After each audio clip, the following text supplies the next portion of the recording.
क्या तुमने कभी गौर किया है, कभी कोई संख्या बार बार दिखती है, कभी कोई अजनबी कुछ ऐसा बोलता है जो तुम्हारे प्रश्न का उत्तर होता है, या कभी कोई सपना कुछ बड़ा संकेत देता है। यह सब संयोग नहीं है, यह है ब्रह्मांड द्वारा भेजे गए संकेत। महादेव कहते हैं, जब भक्त भटकने लगता है तब मैं संकेतों के माध्यम से राह दिखाता हूं। आज के संदेश में 3 शक्तिशाली संकेत समझो।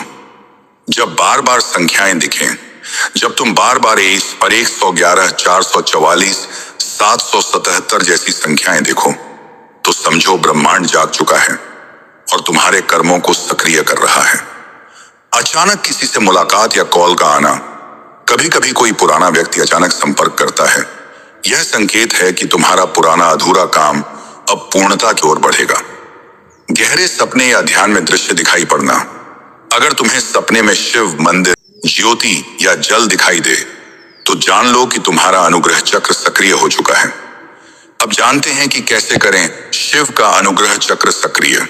हर सुबह 5 मिनट मौन ध्यान करो, सिर्फ हर हर महादेव का मानसिक जाप करते हुए।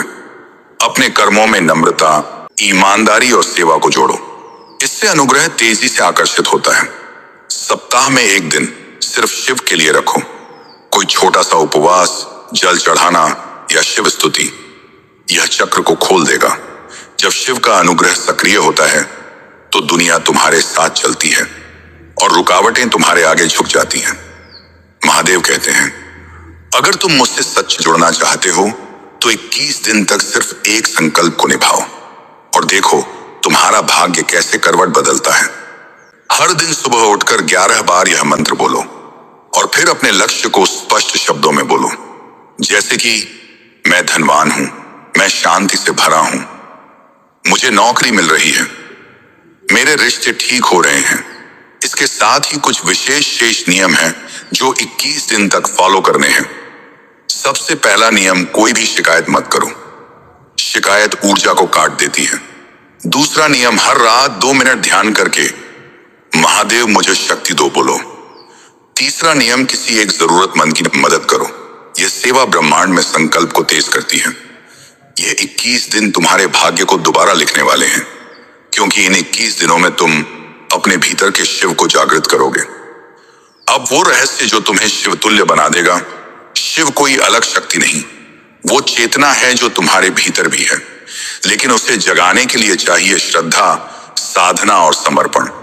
जब तुम अपने भीतर का क्रोध प्रेम में बदलते हो, दूसरों के दोष देखने की बजाय क्षमा करते हो, हर कर्म को पूजा समझकर करते हो, तब तुम सिर्फ भक्त नहीं रहते, तब तुम शिव तुल्य बन जाते हो। आज एक विशेष संकल्प लो, मैं महादेव का ही अंश हूं, मैं 21 दिन तक अपने जीवन को रूपांतरित करूंगा।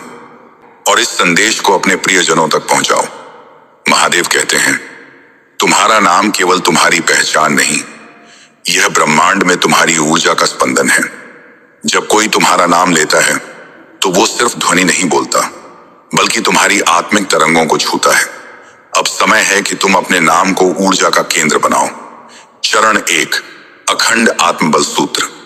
हर सुबह उठकर 3 बार जोर से बोलो, मैं कोई साधारण आत्मा नहीं, मैं शिव की इच्छा से जन्मा हूं, मेरा हर श्वास शिव के कार्य में समर्पित है। यह सूत्र तुम्हारे स्वविश्वास को ब्रह्मांडीय स्तर पर स्थापित कर देगा। डर, असमंजस और आत्मसंदेह स्वतः समाप्त हो जाएंगे। चरण 2, ब्रह्मांडीय नामकरण प्रक्रिया। 1, अपने नाम को एक मंत्र की तरह मानो। हर बार जब कोई तुम्हारा नाम ले, समझो ब्रह्मांड तुम्हें बुला रहा है। 2, अपने नाम के साथ एक शक्ति शब्द जोड़ो, जैसे रमेश शिवांश, संगीता त्रिनेत्रा, अनामिका शिवाय शक्ति। इससे तुम्हारा नाम बन जाएगा ऊर्जा का केंद्र। चरण 3, आत्म जागरण का दिन। हर आत्मा का एक ऐसा दिन होता है जब वह सोचना बंद करती है और जानना शुरू करती है। इस दिन तुम्हें लगेगा जैसे सब कुछ स्पष्ट हो गया हो, जैसे कोई पर्दा हट गया हो, जैसे तुम खुद को पहली बार सच में जान पाए हो। महादेव का निर्देश है, उस दिन तुम बस मौन रहो, खुद को सुनो और मेरे साथ एकांत में संवाद करो। इस संवाद में शब्द नहीं होंगे, सिर्फ ऊर्जा, सिर्फ भावना, सिर्फ प्रेम। अब एक संकल्प दो, मैं आज से अपने नाम को ऊर्जा का स्रोत मानूंगा। मैं शिव के अखंड आत्मबल से जुड़ चुका हूं। मैं अपने आत्म जागरण के लिए तैयार हूं। इसे अभी कमेंट में लिखो और इस शिवतुल्य चेतना को दूसरों तक पहुंचाओ। महादेव कहते हैं, जो अपने निज स्वरूप को पहचान लेता है उसके लिए संसार एक साधना बन जाता है। 5 दिव्य लक्षण जिससे ब्रह्मांड तुम्हें पहचानता है। 1. शांति तब भी बनी रहे जब तूफान चल रहा हो। महादेव का भक्त उस दीपक की तरह होता है जो आंधियों में भी बुझता नहीं। 2. अकेलापन में भी परिपूर्णता का अनुभव। शिव एकांत में ही प्रकट होते हैं और वही तुम्हारा पुनर्जन्म होता है।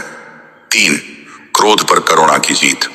जब तुम किसी को क्षमा करते हो तो वास्तव में तुम अपने भीतर के शिव को जागृत करते हो। 4. प्रत्येक चुनौती में आशीर्वाद खोज लेना। शिव जिस पर प्रसन्न होते हैं उसे पहले अग्नि में तपाते हैं। 5. अंदर की आवाज का अनुसरण। ब्रह्मांड हमेशा संकेत देता है। शिव की गोद में लौटने का रहस्य। जब सब कुछ छिन जाए और फिर भी तुम्हें लगे कि कुछ नहीं गया, तब समझना तुम शिव की गोद में पहुंच चुके हो।